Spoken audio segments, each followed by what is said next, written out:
Bienvenidos al segundo capítulo de Putiñe. En este capítulo vamos a hablar de los años 2016 y 2017. También 2015, ¿verdad? Que es cuando nosotros, Putu Ojara, empezamos a entrar en el movimiento. Entonces, este capítulo esperemos que les guste mucho y vamos a estar llevando el capítulo con mi compañera Janet Flores, que se va a presentar.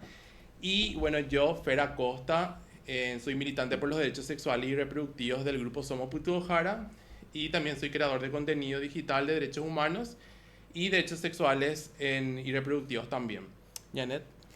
Yo soy Janet Flores, así como Fer también formo parte de Somos Putu Ojara y voy a estar acá con él presentando este segundo capítulo. Y queremos que nuestros invitadas de hoy se presenten. Al lado está nuestra compañera Regina. Hola, ¿qué tal? Soy Regina Bachero, soy del grupo Luna Nueva y también pertenezco al movimiento contra la violencia sexual hacia niñas, niños y adolescentes desde el año 2015 aproximadamente de su fundación. Y nuestro compañero Juanpi también, que se va a presentar ahora. ¿Qué tal? Un gusto. Yo soy Juan Isfran de la asociación Calle Escuela, que es miembro fundadora del movimiento. Así es que un saludo Fer, un saludo compañera y bueno, y también al público que nos estará escuchando y viendo.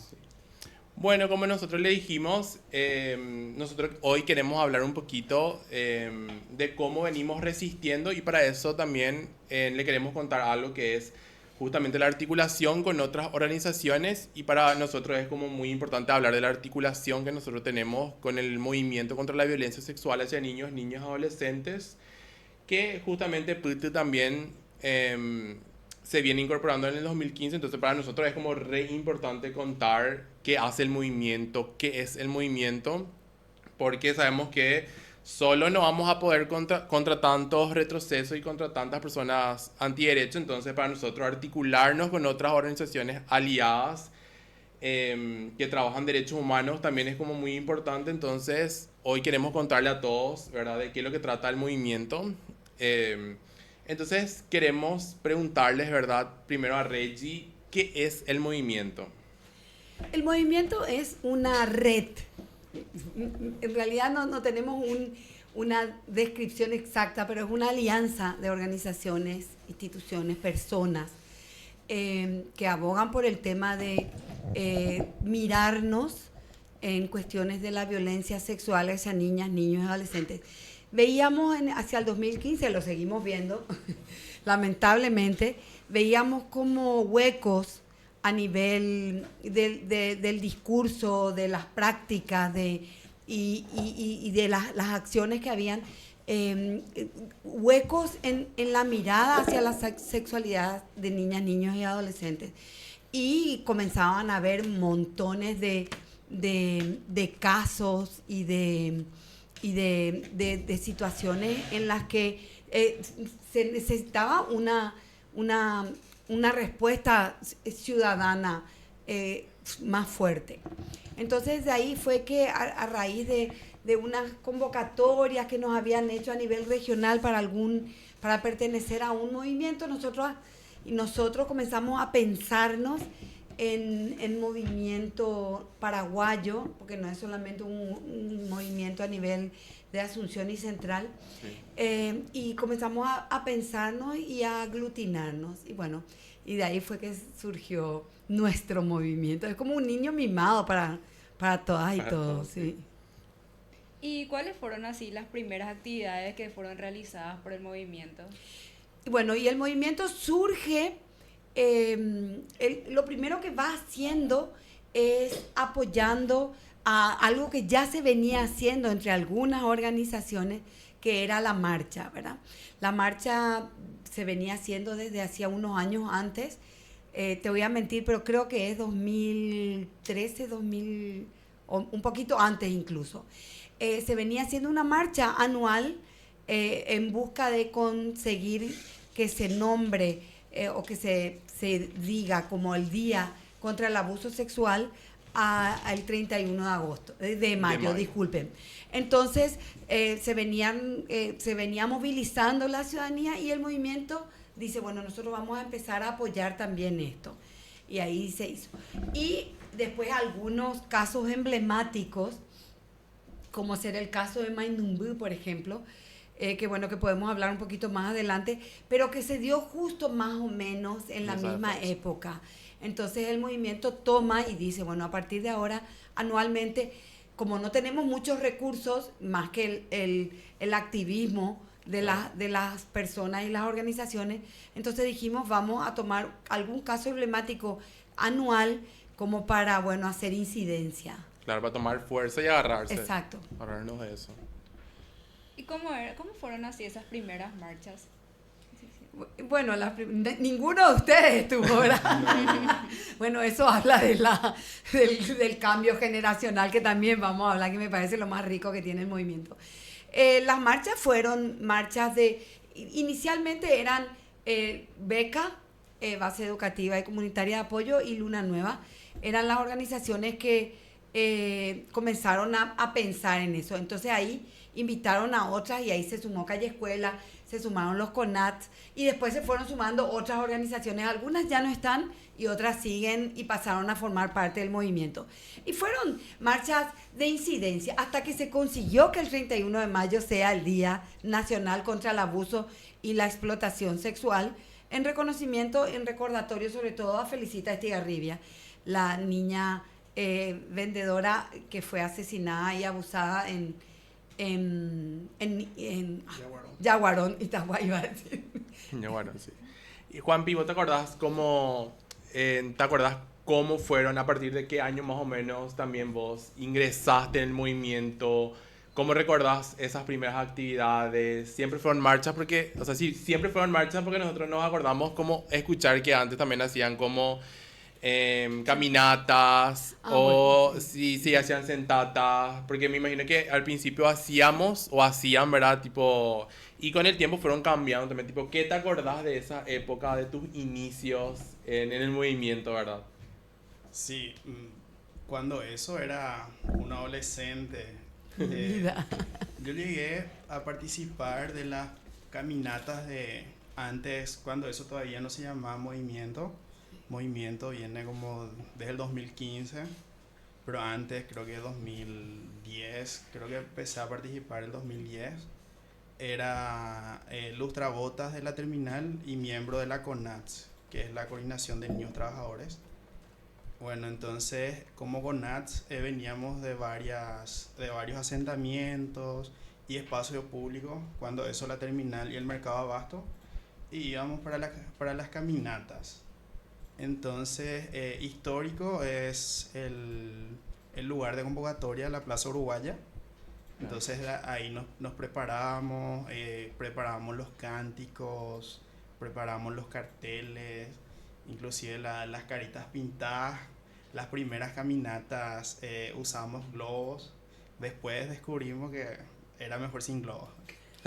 Usábamos globos, usábamos toda una cuestión para hacer muy, así si bien era una fecha de exigencia conmemorativa, también era una de las caminatas y hoy por hoy una de las marchas más coloridas y con más participación, sobre todo en niñas, niños y adolescentes en Paraguay. Entonces empezamos de la Plaza Uruguaya hasta el Panteón de los Héroes, ¿verdad?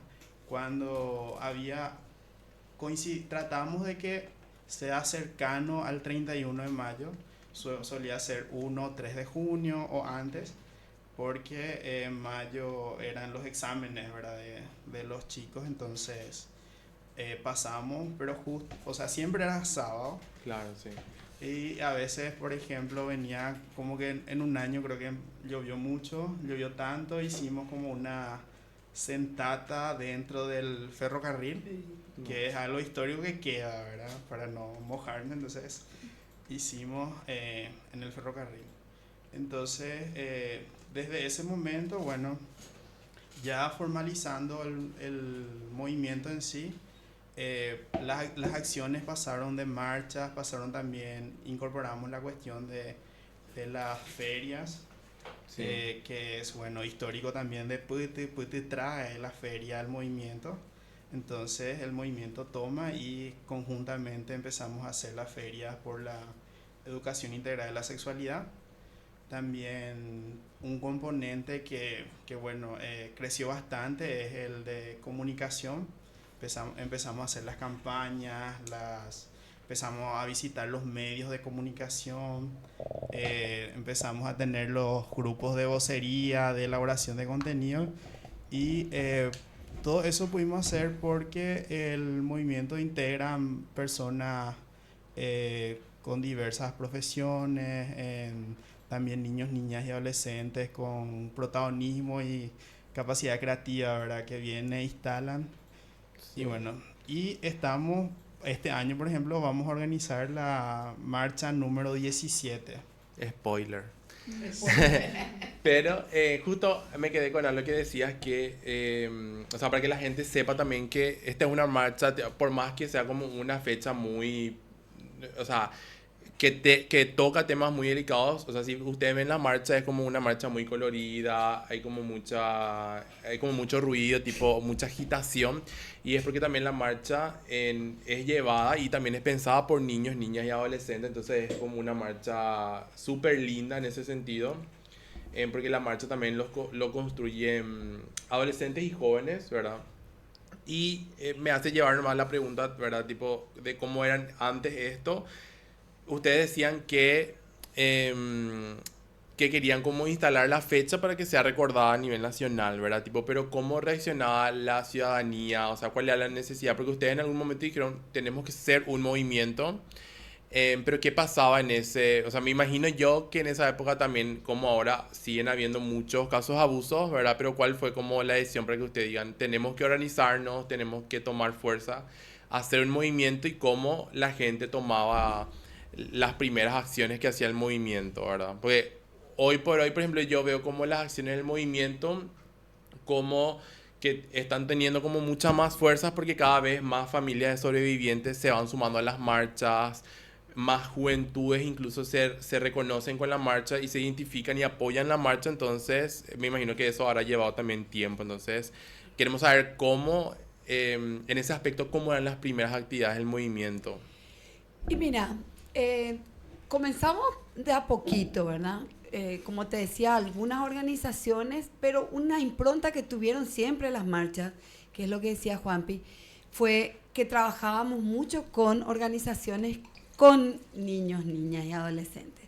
Trabajábamos con CONAC, trabajábamos con Milso, que no quiero olvidarlos. Y entonces, siempre la característica que hemos tenido desde que comenzaron, que eran caminatas, sí, porque caminata se llamaba al principio, era, se llegaba a la plaza, se tomaba la plaza, se pintaban los carteles, habían pañoletas de colores, bueno, ustedes tienen acá una característica que siempre hemos tenido. Entonces todo era un posicionamiento de la palabra del niño o la niña. En las organizaciones trabajaban con los chicos y las chicas en los temas, se escribían los manifiestos, que era el posicionamiento de la marcha desde las organizaciones. O sea, siempre la característica que tuvo las caminatas y después el movimiento también tomó con mucha más fuerza es eso. Al principio yo recuerdo que muchas caminatas y muchas marchas teníamos gente en las calles que decían, ¿qué es lo que hacen? Llevan a las criaturas, ¿no? O sea, ese tipo de cosas, ¿verdad? Siento que cada vez es como que el tema, vamos a decir, el tema de la violencia es un tema cada vez más rechazado y más denunciado. Entonces es más fácil escuchar y la gente tiene como un posicionamiento más cercano. Tiene más apertura. Sí. Todavía tenemos problemas, ustedes saben que todavía siempre hay cuestiones y eso nos lleva a cuidarnos como movimiento y no exponernos porque hay mucho posicionamiento en contra, pero yo creo que la gente ahora está, y después el tema de la prensa tuvimos siempre acompañamiento, siempre, muchísimos años hemos sido tapa, hemos salido en diarios, en revistas, en la radio, en la tele. realmente la prensa se ha aportado desde el principio y nos ha acompañado mucho. Porque yo creo que parte de esa base de que, bueno, somos una movilización de gente, de madres, padres, hijos, tías, niños, niñas, adolescentes, por un tema que nos toca a todas y a todos. Sí. ¿Y cómo fue entonces elegir como fecha el 31 de mayo? Y bueno, por el tema de Felicita. En el 2004 asesinaron a Felicita y desde ese momento, unos años después, algunas organizaciones comenzamos a decir, tenemos que tener una fecha de reivindicación donde la gente pueda nombrar.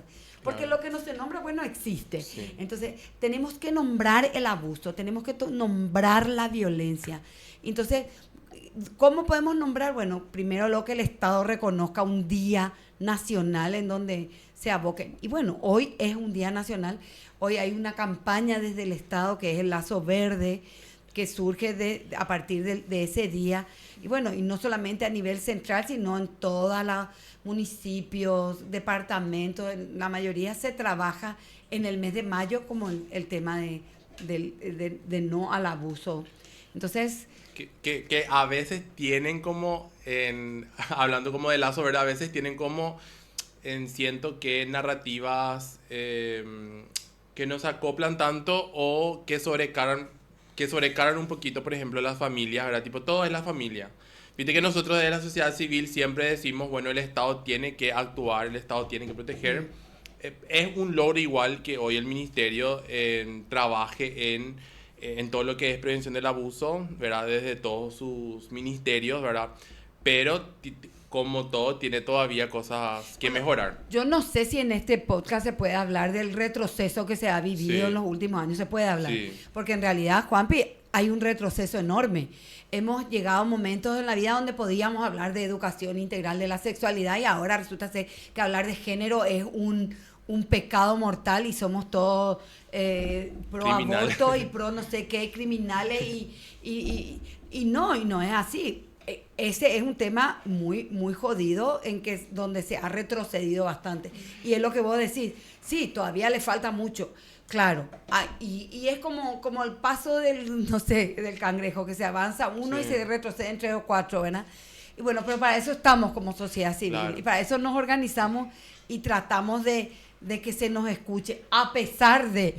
Claro, porque yo me acuerdo que hubo una época, por ejemplo, en que los padres, bueno, sabemos qué tipo de padres querían como eliminar el protocolo de abuso sexual en las escuelas, por ejemplo.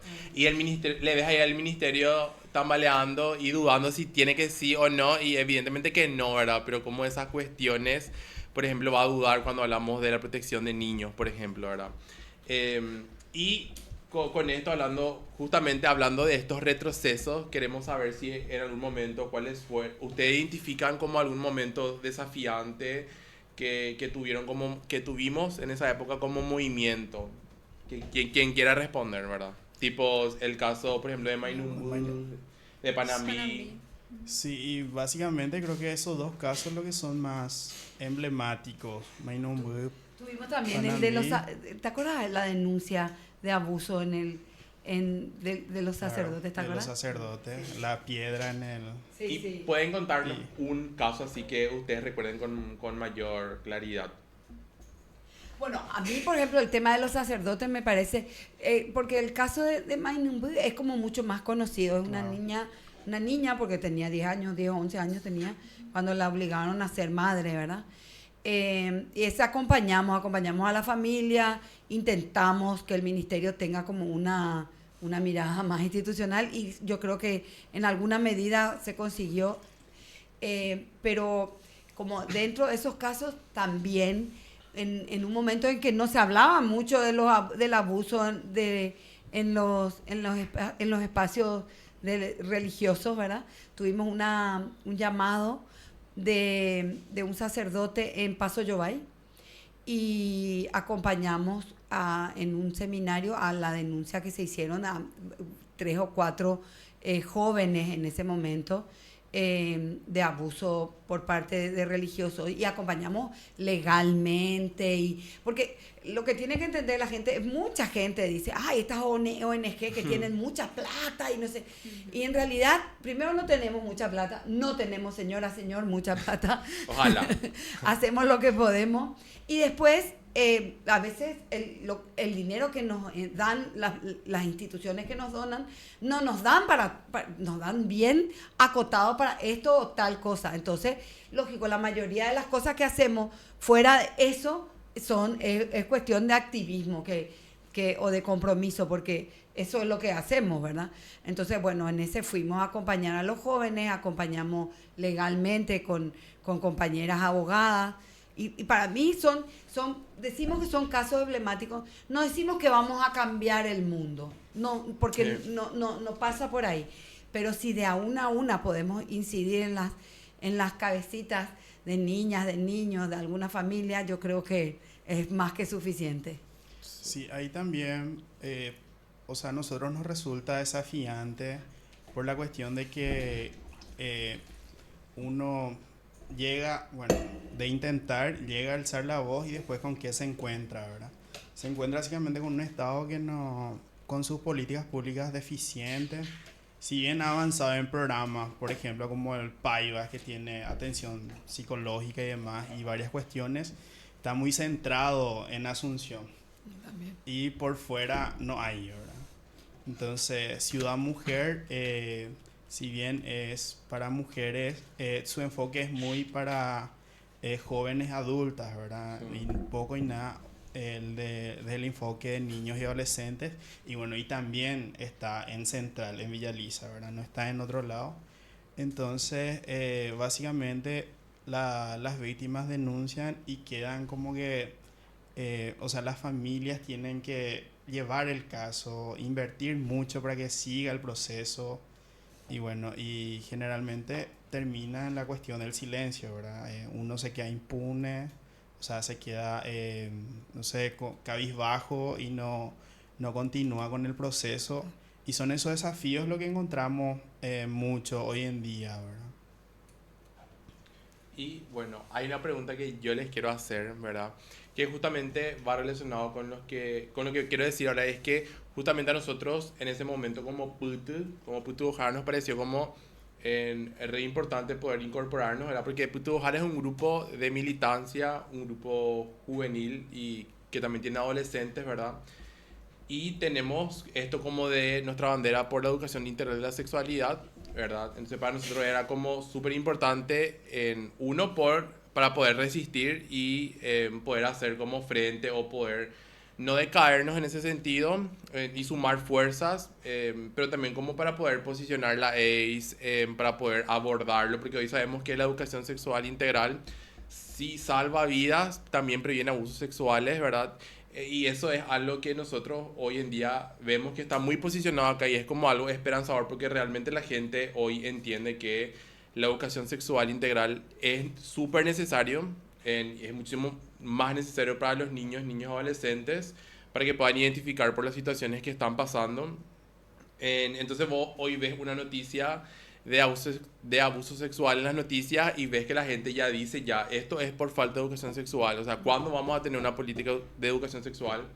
Entonces, para nosotros, obviamente, como organización juvenil, es re importante formar parte de un movimiento en esa época y ahora. Y queremos preguntarle si, o sea, cómo fue la incorporación de niños o adolescentes dentro del movimiento, si alguna vez costó o porque sabemos que tipo todos tenemos como miradas juveniles y más cuando hablamos de generaciones, ¿verdad? Tipo, ¿cómo fue ese trabajo? Si nos pueden contar. ¿Cómo vos ves ahora, tipo? Porque Juanpi, por ejemplo, entró cuando era adolescente y ahora que es Sí. adulto, ¿cómo ves? Si hay algún cambio, costó. Y bueno, siempre, la verdad que que niños, niñas, adolescentes y jóvenes integren, le da como al movimiento toda una cuestión, toda una perspectiva desde los sujetos, ¿verdad? En este caso, que como es el Día Nacional contra el Abuso hacia Niños, Niñas y Adolescentes, ¿quién más para dar las ideas, Claro. dar las opiniones, recomendaciones que niños, niñas y adolescentes, ¿verdad? Nosotros actualmente es un desafío, porque bueno, después de la pandemia como que vino toda esta cuestión de resolverlo todo de manera virtual, por Zoom y demás. Y cuesta mucho la participación de niños, niñas y adolescentes. Bueno, están por la cuestión de la escuela, es verdad que tenemos que ver un día que no coincida con la escuela para que puedan Participar, participar. Esto depende mucho también de las familias, de los niños, niñas, porque a veces los niños quieren participar, pero la familia por ahí no les deja, ¿verdad? Pero siempre como movimiento es fundamental que participen niños, niñas y adolescentes. Hasta el año pasado y este año creo que participaron los chicos de la CONATS, también de Mil Solidario. Cuesta mucho y es un desafío para el movimiento, por ejemplo, que participen niños, niñas y adolescentes de comunidades indígenas, sí. también de algunas escuelas y colegios cercanos al centro donde marchamos, por ejemplo, en Asunción, porque también hay acciones en Encarnación y Ciudad del Este, y también niños, niñas y adolescentes de las comunidades campesinas, ¿verdad? Es todo un desafío y creo que está como en nuestra proyección Poder llegar a ello. poder llegar a ellas y ellos, ¿verdad? Porque quien más de sus palabras, pero siempre los niños y adolescentes son parte de los equipos de comunicación, vocería, inclusive la conducción de la marcha, marcha. ¿verdad?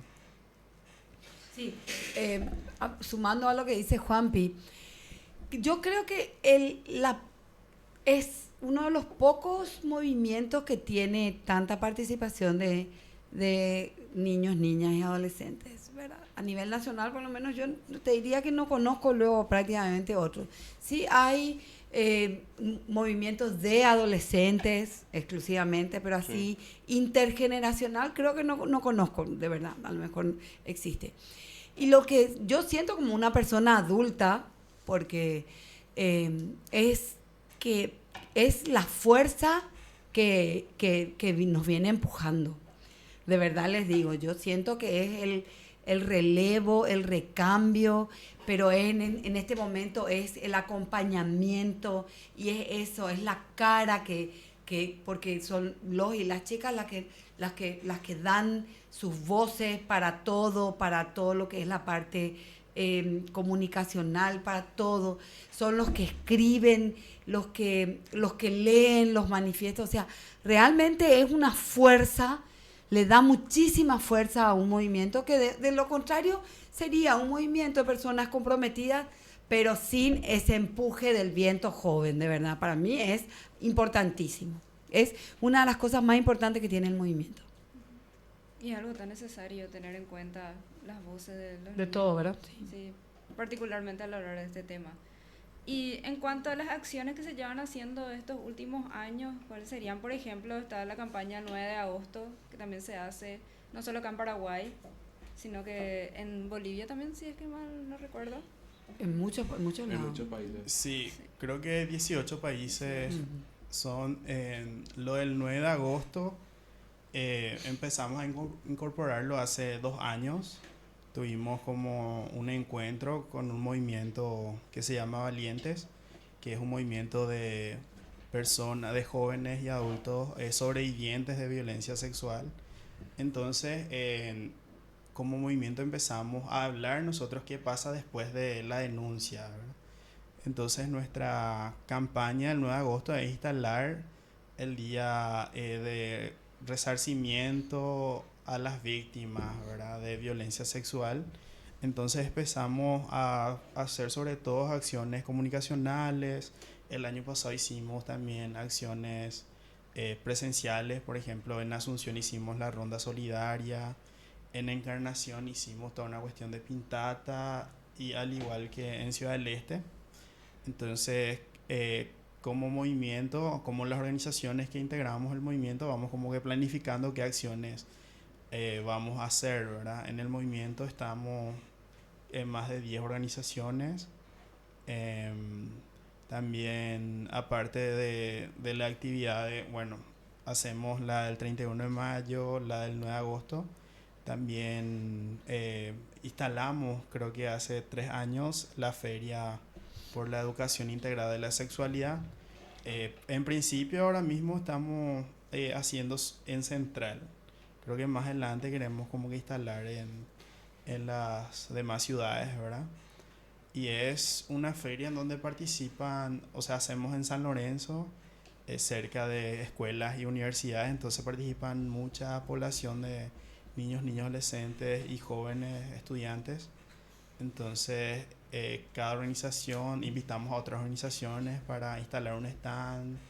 Y bueno, es hablar de la AIDS, hablar de cómo cuidarnos, cómo cuidarle al otro, a la otra.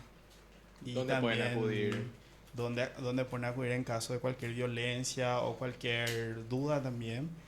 Y en ese sentido, a través de estas actividades, instalar las fechas e instalar los derechos, ¿verdad? Porque la AIDS es un derecho, al igual que vivir sin violencia es un derecho.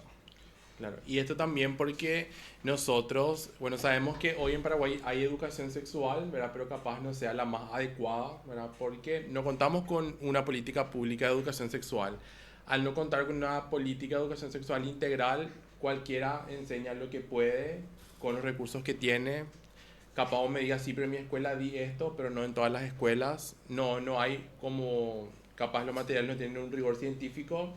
Hoy agarras cualquier material pensando que es educación sexual y le estás enseñando, ¿verdad? Entonces también, como no podemos entrar en las escuelas hoy, es que ocupamos estos espacios públicos, ¿verdad? Buscamos estas maneras, estas estrategias de poder seguir hablando de este tema tan importante. Por eso es que salimos en las plazas, por eso es que salimos capaz en los barrios a hacer estas ferias, ¿verdad? Para poder llegar a la gente, porque son maneras también de resistencia, ¿verdad? Que nosotros vamos viendo con los años. Y justamente, como recién, hace poco nomás nos incorporamos a la campaña 9 de agosto y es con el lema este de en qué pasa después de la denuncia, porque sabemos que justamente hoy el Estado habla de abuso sexual, pero como le recarga mucho a la familia de denuncia, la familia denuncia y después ¿Y no después pasa qué? nada. Claro. Tipo, ¿qué pasa si la persona a la que le denuncia es el agresor? O sea, el agresor era el que mantenía la familia, o sea, ¿cómo se queda esa familia? ¿Qué apoyo recibe? A veces le denuncias y esa persona que era tu agresor sigue viviendo en la misma casa, o sea, ¿qué políticas públicas de barrio. protección hay o qué se les da, verdad? O el Estado no se hace responsable y directamente la culpa es de la familia nomás, ¿verdad? Entonces, como en ese sentido también, o sea, por último queremos hablar en estos minutos que nos sobran, ¿verdad? De cuáles son hoy los desafíos que tenemos como movimiento, ¿verdad?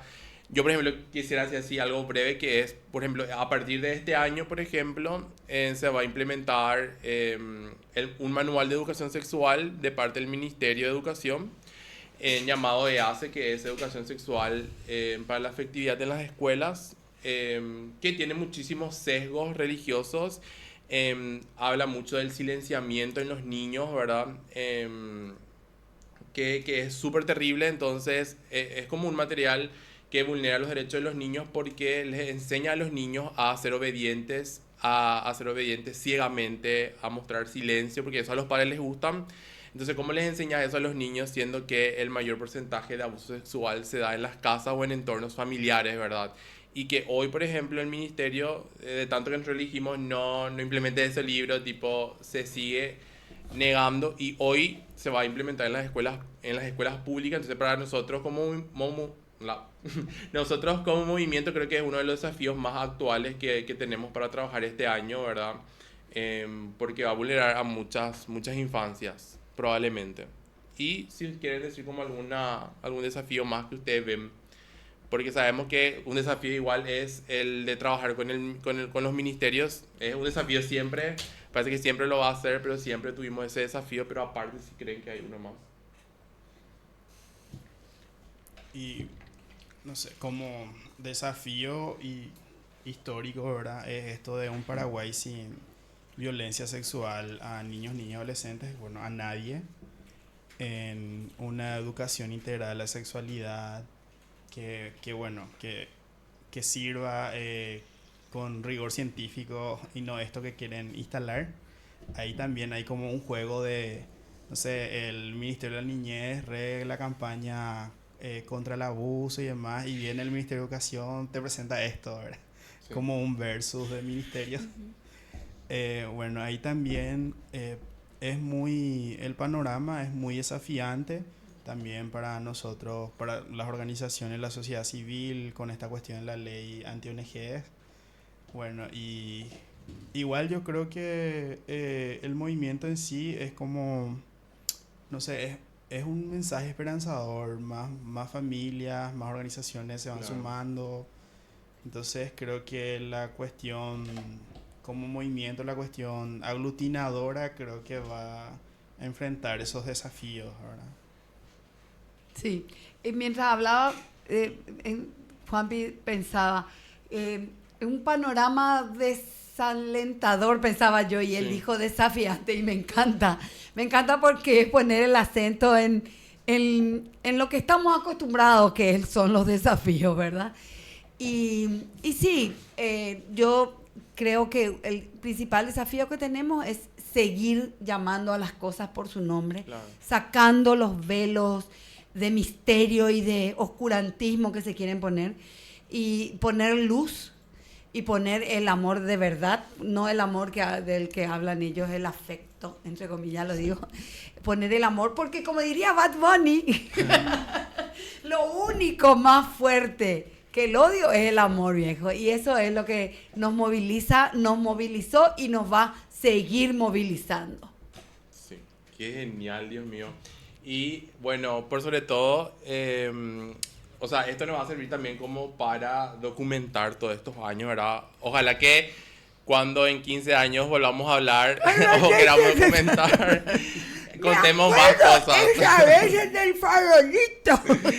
Capaz contemos ya que tengamos educación sexual, que haya disminuido los casos de abuso.